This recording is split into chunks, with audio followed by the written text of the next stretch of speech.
Hi, friend. Welcome to the Scaling Therapy Practice.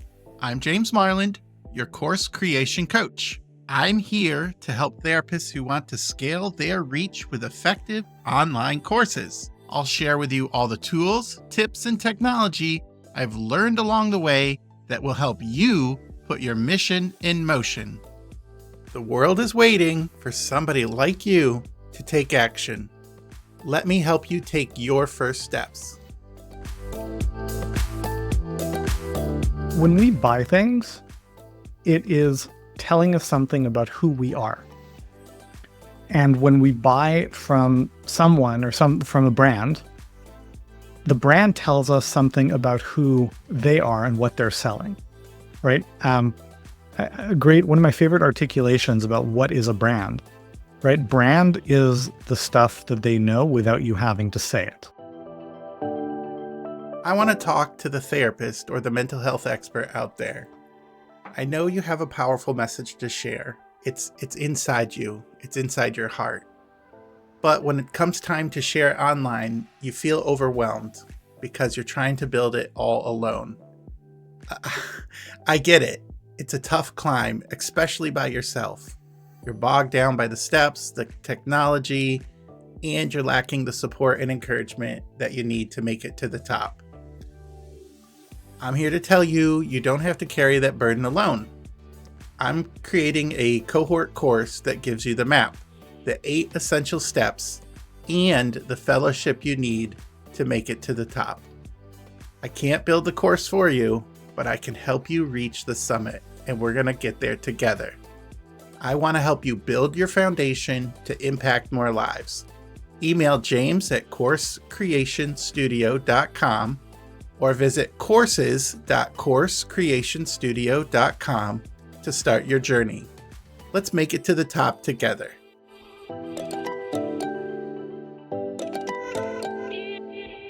Welcome back to the Scaling Therapy Practice. This is your host, James Marland. This is the show where we help mission-driven leaders and experts put their mission in motion.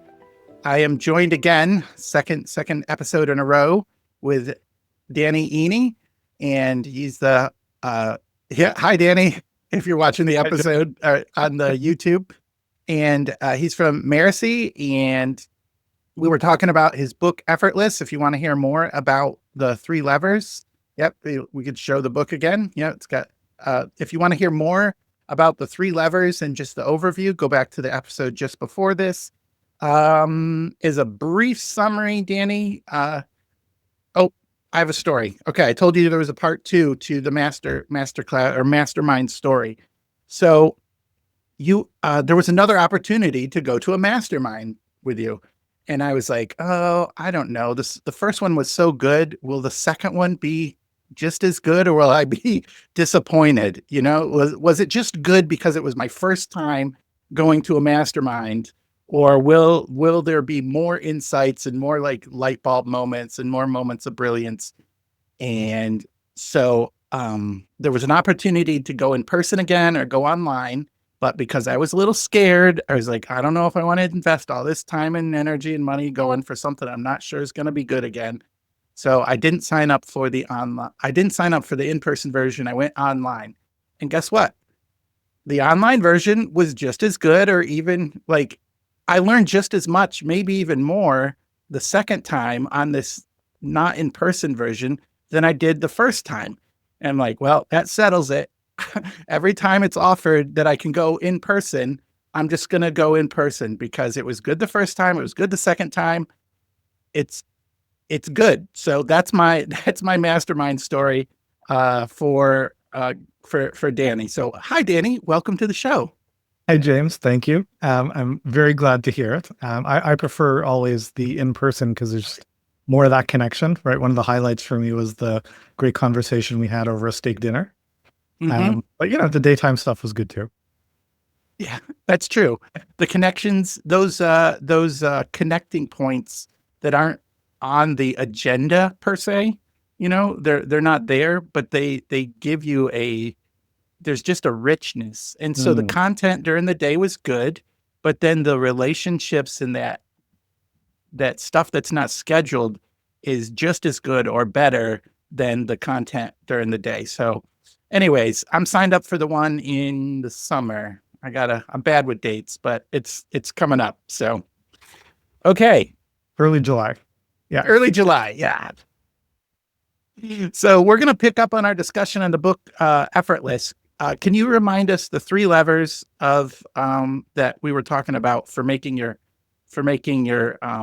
product effortless?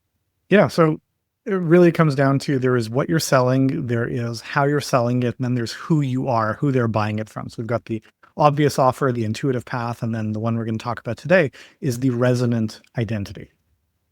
Yeah. And that, when I was reading your book, I mean, it made sense when I read your book, but it was also the resonant identity was also the ones that I hadn't thought about before. Because you think about when you're buying something, just think about the last time you bought something. You bought it because you wanted it, like it was what you wanted, and then you also bought it because it was easy to get. It was the easier. Maybe it wasn't always the easiest option to get, but you had access to it. You bought it in the way you wanted to buy it. But then this other one, like the resident identity, it makes sense. So can you explain what resident identity is and why it's important? Yeah. So when we buy things, it is telling us something about who we are. And when we buy from someone or from a brand, the brand tells us something about who they are and what they're selling, right? One of my favorite articulations about what is a brand, right? Brand is the stuff that they know without you having to say it. So when I was much younger in business school, I had a professor, and he would hold up, it was a big lecture hall, right? There were like 100 people there. So he's standing in the front, he's tiny, you can barely see him. He'd hold up this little thing and he'd say, "What can you tell me about this product?" And we're like, "Nothing, we can't even see what it is." And then he'd say, "Okay, what if I tell you it's from Fisher-Price? Now what can you tell me about it?" It's like, "Okay, we know it's safe for kids. We know that it's educational, et cetera, et cetera." Right? That's the stuff where you don't need to be told, because that's what the brand conveys. There's this great exercise. I'm not going to get the exact numbers right from the study, but directionally, they would have, I think it was Professor Tim Calkin, who did this experiment with his students. So he would have a group of people come in, and he'd say, "I've got this pair of 18 karat gold earrings with diamonds. What do you think the price should be for these earrings?" And then the second group of students, he would say the exact same thing. So he's still saying it's 18 karat gold, he's still saying it's diamonds, but he would say it's from Tiffany. And then the third group, he would say, again, exactly the same thing, 18 karat gold, diamonds, but it's from Walmart. And directionally, I don't remember the exact numbers, but the ones who weren't given any direction figured about $500. The ones who thought it was from Tiffany thought $800 or $900. The ones who thought it was from Walmart thought it was like $75. Right? The product was described exactly the same way. The brand is what you don't need to say because people already know it, right? Like the other direction examples I like to say, how can a salad be bad for you? It's like, I don't know, but if I got it at McDonald's, I'm sure that somehow it is. Yeah, very, very true. But so just being a student here, well, how do you build that resident identity? Because, Tiffany's probably spends, well, do they spend money? I don't know. They probably, I can't remember seeing a Tiffany's ad actually, now that I think about it, but they have a brand and a brand presence. And, if you got a Tiffany's box or something, a Tiffany's bag, you're like, whoa, there's, real money was spent on this. And it's a much different reaction than Walmart. And I know Walmart spends a ton of money on advertisement, but not necessarily a ton of money on advertising jewelry. So how do you go about, how is James Marlin, Joe Schmo here? So it's not about do they advertise or not. It's about what they organize their messaging to communicate, to convey. Walmart does a ton of advertising, and it's very effective. And the whole point of the message is everyday low prices. Right? So, the fact that people thought that the thing was from Walmart and it cost $75, doesn't mean their marketing doesn't work. It means it worked very well. That's exactly what they wanted people to internalize. Now, with that positioning, they shouldn't be trying to sell expensive jewelry, right? That's a whole different thing. But they chose what they want to be known for. And then there are a lot of ways to communicate those things. You can communicate it in the way you work and operate and interact with people. You can communicate it in your advertising. You can communicate in your messaging. You can communicate it in the way you talk. You can communicate it in tons of ways. But you want to start with, well, what do people need to know, understand, believe, feel about me? And then you think, well, what are ways that I can represent that practically, symbolically, in big things and little things, etc. So here's a great example. This is a story. I'm going to butcher the details again, but directionally, this family goes on vacation to, I think it's a Ritz-Carlton resort, and they have a great time. They do their thing, and then they go home and they realize that they forgot the kid's stuffed giraffe. And, it's a little kid, and he's like, he's freaking out. The parents are freaking out. They're like, oh my God, what are we going to do? And they're scrambling. And so they're like, oh, the stuffed giraffe just stayed for a little longer on vacation. So they managed to get the kid to bed. They call up the resort. They're like, we can't find this giraffe. Can you look and see if you can find it? And so they do. And what you'd expect of any kind of high-end experience is that, they'll find it, they'll ship it to you. But they went above and beyond. So they took the stuffed giraffe and they posed it in a few different places in the resort and took photos. And they sent a little photo saying, we found him, he's safe and sound, here he is enjoying himself by the pool or something. Yeah. And then a few days later, they get a FedEx box, they open it up, like take out all the packing peanuts, and there's the giraffe. And under it is a little photo album of the giraffe's vacation at the Ritz-Carlton. Now, this is not something that they do for every guest because, this is a one-time experience. But this is symbolic of the care that Ritz-Carlton Vacations takes for all of their guests, right? That's a story that got told and retold and retold. Clearly, I'm telling it again now. Yeah. Right? And it communicates the point. So that's an example of a gesture, right? It's not, you don't have to do these things for everyone always necessarily, but how do you encapsulate what your vision and values are about? And again, there are a lot of different ways to approach this, and, plug to spend a few dollars on Kindle or to, get the audiobook for free with the link we'll give you later. And read the book. I heard it was another, I forget where I heard it, but it was like, look for ways to do for the one that you wish you could do for everyone. That's that sort of mindset where you're looking. It's something you can do for everyone, right? But it's a symbolic representation. So I'll tell an example, a story from my own business. We used to do in-person events before the pandemic. And when we were planning our very first event, I went to a few other people's events to see how they work and how they run. And something that always struck me is that you go into the hall and they've got lights, they've got design, and they're doing all this stuff to create an immersive experience. And you sit down at the table, you look down at the stationery and the pen and the coaster, and everything is branded Marriott, as opposed to the event that's trying to create this immersive experience. And so when we started planning our event, I was like, I don't want to see the hotel logo anywhere. They step into the hall. This is my event. It's not the hotel. And so we printed a little stationery, the coasters, all that kind of stuff. And we have to give people a pen.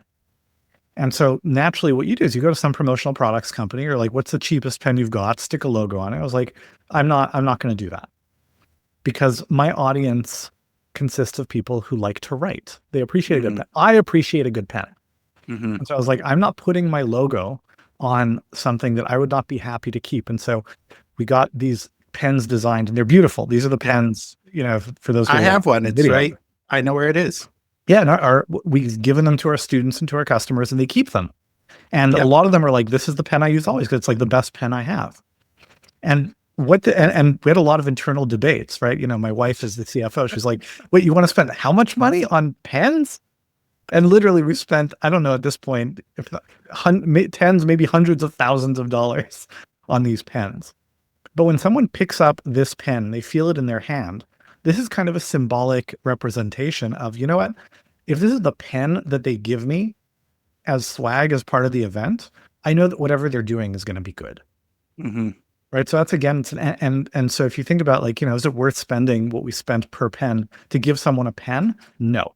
Is it worth spending that much money to give people a symbol of the attention we take to quality and experience?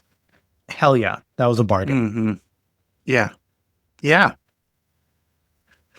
I love that example. And, you found a way to show up how you wanted to show up with your identity in something simple that some people would just like, how do we do this the cheapest that we can? But how you do one thing is how you do everything. Is that sort of the phrase?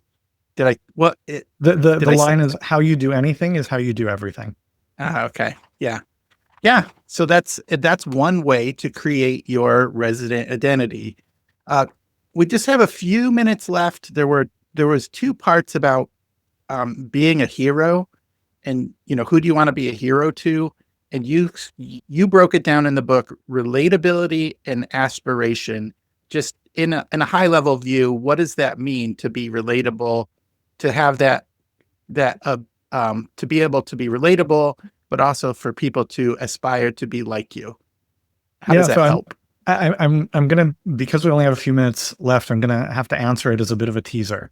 But okay, if you think of those meme images where you've got a cat looking in a mirror, and in the mirror reflection it sees a lion, right? You want to think of that and imagine the caption on that photo is, "You're just like me, and you're who I want to be when I grow up." Right? "You're just like me" is relatability. "You're who I want to be when I grow up" is aspiration. And the balance of those two, when they come together, that's when you have a resonant identity. And that's when people are really gonna, they'll follow you through the fire, so to speak. Great. Okay. So there were 3 levers.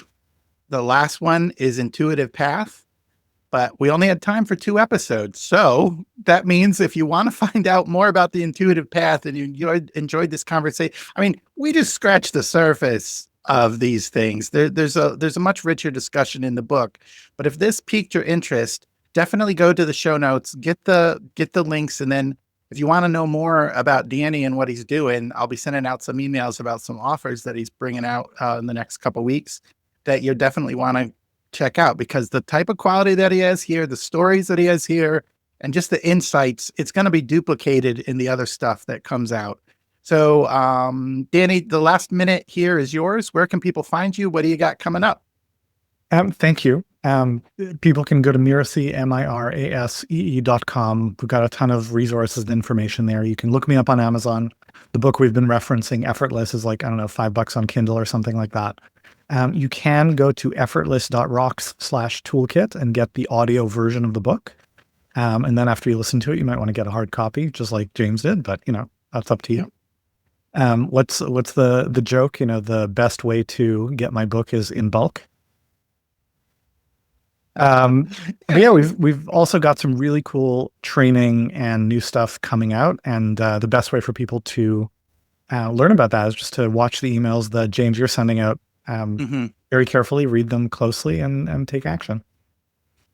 Great. Well, Danny, wow. Thanks so much for joining us. Thanks for being just a great guest, just generous with your information and your time. Thanks for being here. James, totally my pleasure. Thank you so much for having me. All right, friends, you've heard it. You can do things to make your offer more effortless. It's now time to put your mission in motion.